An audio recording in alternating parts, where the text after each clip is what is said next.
মধ্যে সিজদায় যাই আল্লাহর জন্য, নামাজের মধ্যে সবকিছু বলি আল্লাহর জন্য, কিন্তু আমরা যখন তাশাহুদ করি দেখি তাশাহুদের মধ্যে আছে আত-তাহিয়াতু লিল্লাহি ওয়াস-সালাওয়াতু ওয়াত-তাইয়্যিবাতু আসসালামু আলাইকা আইয়ুহান নাবিয়্যু আইয়ুহান নাবিয়্যু। এখন কোন মানুষ যদি নামাজের মধ্যে তাশাহুদ করতে ভুলে যায় তাহলে তার নামাজ হবে না, তাকে আবার পুনরায় নামাজের সাহসের জন্য আবার নামাজ পড়তে হবে। এখন আল্লাহকে প্রশ্ন করলাম, আল্লাহ নামাজ তোমার, সূরা তোমার, কিরাত তোমার, তাসবিহ তাহলিল সবকিছু তোমার, কিন্তু নবীকে সালাম না দিলে নামাজ হবে না কেন? আল্লাহ বলতে লাগলো, আমি জানি কিছু বিহাদব সব সময় থাকবে, আমার কাছ থেকে আবার নবীকে আলাদা করতে চাইবে, এই জন্য আমি আল্লাহ সব জায়গায় নবীকে দিয়ে দিলাম, সব জায়গায় নবীকে দিয়ে দিলাম। এখন আল্লাহকে প্রশ্ন করলাম, আল্লাহ সব জায়গায় নবী আছে? আল্লাহ বলতে লাগলো হ্যাঁ। তখন আমরা যখন কোরআন বললাম দেখলাম কোরআনের মধ্যেও আল্লাহ আছে, নবী আছে। কি করে দেখলাম সূরাতুল ফাতিহা, সূরাতুল ফাতিহা তো আল্লাহ, কিন্তু সূরা ফাতিহা শেষে একটা শব্দ আছে মাক্কিয়া, সূরাতুল ফাতিহা মাক্কিয়া।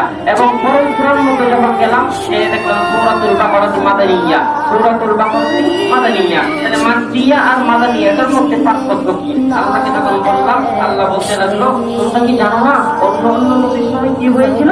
আমরা বললাম, আল্লাহ তুমি তো আদমকে বলেছো এক জায়গায় যাওয়ার জন্য, শীষ নবীকে বলেছো এক জায়গায় যাওয়ার জন্য, মুসা আলাইহিস সালামকে বলেছো কোন পাহাড়ে যাওয়ার জন্য, প্রত্যেকটা নবীকে বলেছো যাওয়ার জন্য। তো আমার নবীর সময় যখন এসেছিল জিবরাইল বলেছিল, আল্লাহ নবীকে কি বলবো আসার জন্য? আল্লাহ বলতেছেন, না না, আমার নবী কেন আসবে? আমার নবী যদি তাইফে থাকে কোরআন তুমি তাইফে নিয়ে যাও, আমার নবী যদি বদরে থাকে কোরআন তুমি বদরে নিয়ে যাও, আমার নবী যদি যুদ্ধের ময়দানে থাকে কোরআন তুমি যুদ্ধের ময়দানে নিয়ে যাও, আমার নবী যদি হুজরায় থাকে কোরআন তুমি হুজরায় নিয়ে যাও, আমার নবী যদি সিরিয়ায় থাকে কোরআন তুমি সিরিয়ায় নিয়ে যাও। এক কথায় আমার নবী যখন মক্কায় তখন কোরআন মাক্কিয়া, আমার নবী যখন মদিনায় তখন কোরআন মাদানিয়া। আমরা বুঝতে পেলাম কোরআনের মধ্যে আল্লাহ আছে, নবী আছে, কোরআনের মধ্যে আল্লাহ আছে, নবী আছে। এবারে চলুন যখন নামাজ শেষ করলাম দেখলাম নামাজের ভিতরে নবী আছে, নবীকে সালাম না দিয়ে নামাজ হবে না। এখন চলে আসুন আযানের মধ্যে যখন আসলাম, আল্লাহু আকবার, আল্লাহু আকবার, আশহাদু আল্লা ইলাহা ইল্লাল্লাহ, হাইয়া আলাস সালাহ, হাইয়া আলাল ফালাহ, হাইয়া আলাল ফালাহ, আল্লাহু আকবার, লা ইলাহা ইল্লাল্লাহ। নবী কোথায়? আল্লাহ নবী আছে। আমরা অনেক বিশ্লেষণ করার পরে দেখতে পেলাম আশহাদু আন্না মুহাম্মাদুর রাসূলুল্লাহ, আযানের মধ্যে নবী আছে। আমরা যখন কালিমার দিকে তাকাইলাম দেখলাম লা ইলাহা ইল্লাল্লাহ মুহাম্মাদুর রাসূলুল্লাহ। কালিমার প্রথম অংশে নবী নাই, কিন্তু দ্বিতীয় অংশের মধ্যে নবী আছে, আল্লাহ আছে, নবী আছে, আল্লাহ আছে। এরপরে আমরা যখন রোজা দিয়ে তালাশ করলাম দেখলাম রোজা, আমরা সারাদিন রোজা রাখলাম আল্লাহর জন্য, তারাবি পড়লাম আল্লাহর জন্য, পাঁচ ওয়াক্ত নামাজ পড়লাম আল্লাহর জন্য, কোরআন তেলাওয়াত করলাম আল্লাহর জন্য। এখন আল্লাহ না বললো সব জায়গায় নবী আছে, এইখানে তো নবী আছে। তখন আমরা যখন তালাশ করলাম, আমি আমার এক ভাইকে প্রশ্ন করলাম, ভাই সেহরি না খেলে কি নামাজ হবে? তখন সে বললো হ্যাঁ, সেহরি না খেলে রোজা হবে, সেহরি না খেলে রোজা হবে, ইফতার না করলেও রোজা হবে। প্রশ্ন করলাম কেন? তখন তারা বলবে ইফতার এবং সেহরি খাওয়া সুন্নাত, এই জন্য সেহরি না খেলেও রোজা হবে। তখন আমি বুঝতে পারলাম যে রোজাটা আল্লাহর, কিন্তু ইফতার সেহরি করা সুন্নাত, আর সুন্নাত মানে নবী। সুবহানাল্লাহ।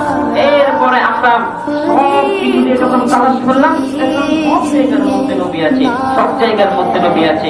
আমাদের বাইরা যারা কালিমার মধ্যে নাম আলাদা করতে চায় তাদের সর্বপ্রথম সূরা ইখলাস থেকে কুল বাদ দিতে হবে, সূরা কাফিরুন থেকে কুল বাদ দিতে হবে, সূরা নাস থেকে কুল বাদ দিতে হবে, কোরআনের যত জায়গায় কুল আছে এইগুলা বাদ দিতে হবে। মোট কথা কোরআনের যত জায়গায় মাইয়াতি আমার রাসূল ফাকাদ আল্লাহ আছে ওই জায়গার মধ্যে রাসূল বাদ দিতে হবে। এক কথায় ওয়াসফা ওয়াল্লাইলি ইযা সাজা বাদ দিতে হবে।